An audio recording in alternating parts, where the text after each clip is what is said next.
पत्नी को लगा झटका। जी हाँ, बिल्कुल सही सुना आपने। डाइवोर्स यानी कि तलाक का एक नया आधार आ गया है। मामला है 498 ए का, जिसके अंतर्गत डाइवोर्स का एक आधार आया है।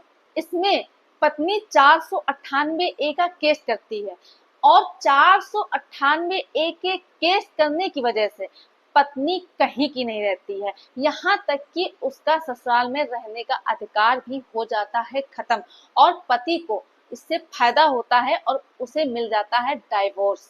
तो आखिर इस जजमेंट में ऐसा क्या हुआ जिससे कि पति को हुआ है फायदा? तो आज हम इस वीडियो के माध्यम से आप लोगों को इस विषय की जानकारी देंगे। तो आप लोगों को करना क्या है कि वीडियो पूरा अंत तक देखना है, बिल्कुल भी स्किप नहीं करना है। आप अगर नए हैं, वीडियो को पहली बार देख रहे हैं, तो ये आपका ही चैनल है, आप इसे सब्सक्राइब जरूर कर दें, साथ में बेल आइकन जरूर दबाते हैं, जिससे कि हम जो भी नई अपडेट डालें उसका नोटिफिकेशन आपके पास आता रहे और आप जानकारी प्राप्त करते रहें।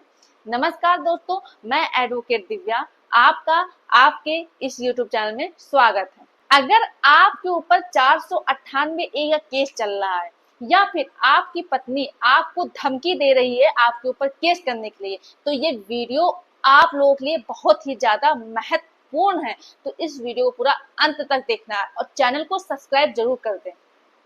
ज्यादातर पत्नियों की जो सोच होती है वो ये होती है कि हम अपने पति के ऊपर 498 का केस करेंगे और इतना दबाव बनाएंगे कि पति ऑटोमेटिक झुक जाएगा और मेरी बात मान लेगा।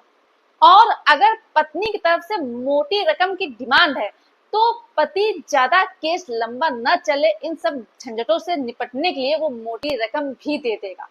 और वो सोचती है कि हम जिस तरह से उंगली से नचाएंगे अपने पति को, पति बिल्कुल वैसे ही नाचेंगे। लेकिन आप लोगों को बता दें कि इस जजमेंट में पत्नी उल्टा फंस गई। फंसाने चली थी अपने पति को और फंस गई पत्नी। इस जजमेंट में होता ये है कि शादी के 2 साल के बाद पत्नी अपने पति से अलग हो जाती है और जो पति होता है वो काफी कोशिशें करता है अपनी पत्नी को वापस लाने के लिए, लेकिन पत्नी फिर भी नहीं आती है। फिर पति डाइवोर्स का केस करता है क्रुएल्टी के आधार पर।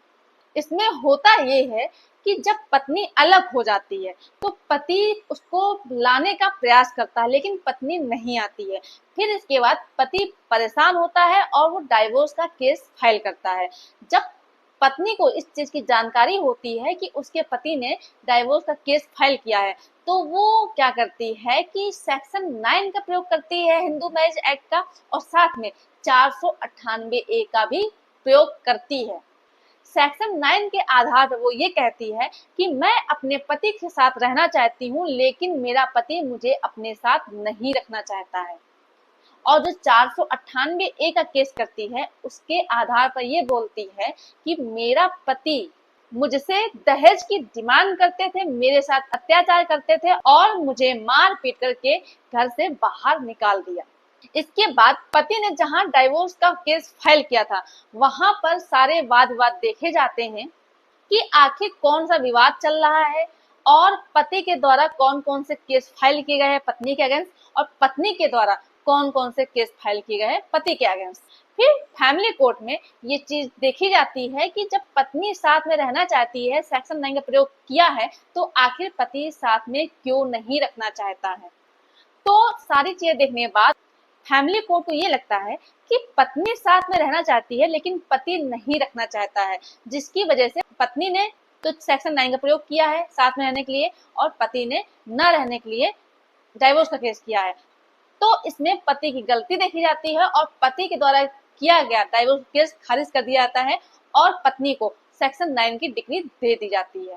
फैमिली कोर्ट के निर्णय से दुखी होकर के पति जाता है ऑनरेबल हाई कोर्ट और वहां पर रिक्वेस्ट करता है, वहां ये चीज बोलता है कि मुझे मेरी पत्नी के द्वारा बहुत ज्यादा परेशान किया जा रहा था, जिसकी वजह से मैंने डाइवोर्स का केस फाइल किया था। क्योंकि मेरी पत्नी मुझसे अलग हुई थी, मैंने कई भरसक प्रयास भी किए अपनी पत्नी को वापस लाने के लिए, लेकिन मेरी पत्नी नहीं आई, तो मैंने क्रुएल्टी व डिजर्शन के आधार पर डाइवोर्स के लिए केस किया था।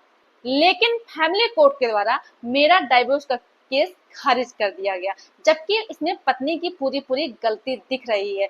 पत्नी मेरे साथ खुद नहीं रहना चाहती, यहाँ तक कि जो बयान हुआ है 498A के केस में, उसमें उसके भाई ने ये चीज बोली है कि हमने कभी भी दहेज की डिमांड नहीं की है, जबकि पत्नी खुद अपनी मर्जी से मुझे छोड़ के बिना किसी कारण के चली गई थी और हमने कई प्रयास भी किए वापस लाने के लिए, तब मेरी पत्नी मेरे पास नहीं आई और जैसे ही हमने डाइवोर्स का केस किया तुरंत उसने सेक्शन 9 का प्रयोग किया और 498A का केस कर दिया, क्योंकि वो मुझे फंसा के रखना चाहती है। वो नहीं चाहती है कि हम अपनी लाइफ जिए। इसके द्वारा यानी पत्नी के द्वारा जो सेक्शन 9 का प्रयोग किया गया है और जो 498A का प्रयोग किया गया है, इससे ये पूर्णतया साबित होता है कि मेरी पत्नी मुझे डाइवोर्स नहीं देना चाहती है, सिर्फ फंसा के रखना चाहती है। ऑनरेबल हाई कोर्ट सारी बातों को सुनते हैं और सारे तथ्यों को देखती है, फिर वो बोलती है। इससे ये साफ साफ साबित होता है कि पत्नी के द्वारा सिर्फ पति को फंसाया जा रहा है, सिर्फ समय बर्बाद किया जा रहा है। तो सारी चीजों देखने के बाद ऑनरेबल हाई कोर्ट के द्वारा पति को डाइवोर्स के लिए बोल दिया जाता है और जो सेक्शन 9 की डिक्री होती है उसे कैंसिल कर दिया जाता है, यानी जो लोअर कोर्ट यानी फैमिली कोर्ट है, जो भी दोनों ऑर्डर होते हैं उन्हें पूर्णतया निरस्त कर दिया जाता है, यानी सेटिस्फाइड कर दिया जाता है। और ये बोला जाता है कि पत्नी जो है 498 आदि का बहुत ही ज्यादा दुरुपयोग कर रही है और सिर्फ फंसाने की कोशिश कर रही है, जो कि ये गलत है। और हाई कोर्ट के द्वारा पति को डाइवोर्स दे दिया जाता है। तो ये जानकारी बहुत ही ज्यादा आप लोगों के लिए लाभदायक है। अगर मेरे द्वारा दी गई जानकारी आपको पसंद आई हो तो वीडियो को लाइक जरूर कर दें, ज्यादा ज्यादा लोगों को शेयर कीजिए और अभी भी अगर आपने चैनल को सब्सक्राइब नहीं किया है तो ये आपका ही चैनल है, आप इसे सब्सक्राइब जरूर कर दें। धन्यवाद।